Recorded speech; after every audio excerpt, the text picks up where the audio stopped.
পুরো দাদু এবং বিচিত্রা ভূতের গল্প শোনার জন্য আমাদের ভিডিওটা শেষ অবধি দেখতে হবে। দাদু দাদু গল্প শোনাও না দাদু দাদু। আজকে আমার সময় নেই। আচ্ছা ঠিক আছে, তোরা গল্প শুনবি? আচ্ছা চ আমার আড্ডায়। বলবো গল্প আমি বলবো, আমার একটু খেয়ে নি। আমার গল্প আমার না খেলে আমার গল্প বার হয় না গলা থেকে।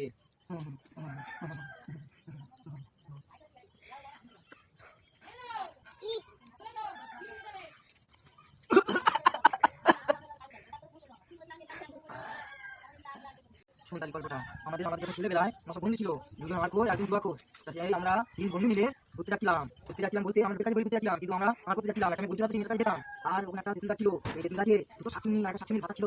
দাদু একটু আসতে হবে। হ্যাঁ বলছি। আর ওই তেঁতুল গাছের গোড়ায় যদি কোনো ছেলে দেখতে পায়, দুটো শাকচুন্নি আর শাকচুন্নির ভাতার, শাকচুন্নি দুটো সব ছেলেদের বিচি টিপে ধরে। হ্যাঁ হ্যাঁ, তোরা যেন কেউ ভুল করে যাস না বাবা, সব বিচি টিপে মরবি আর বিয়ে করতে পারবি না, লাগাতে পারবি না। তুমি এত ভয়ঙ্কর কথা বলছো কেন? আমি সত্যি কথা বলছি, আমাদের ছোটবেলায় কেউ আর বিয়ে করে লাগাতে পারবি না, বিচি টিপে ধরবে শাকচুন্নি, কেউ তেঁতুল গাছের গোড়ায় যাবি না। দাদু দাদু এটা বললো সত্যি না মিথ্যে? এখনকার যুগে ভূত টুত বলে কিছু হয় না। এখনকার যুগে ওইসব হয় না। চ দেখে আসি। চ।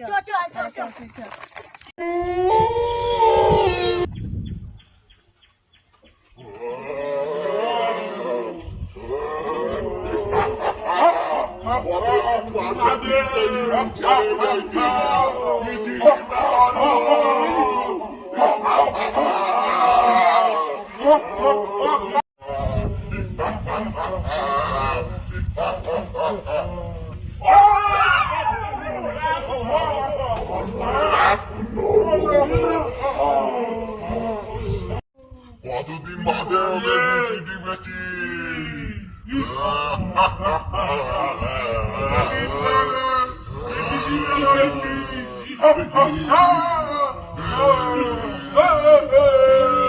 এটা আমাদের সেই বিচিতে বা তেঁতুল গাছ, এই তেঁতুল গাছের গোড়ায় যে আসবে তাকে আমরা বিচি দিবে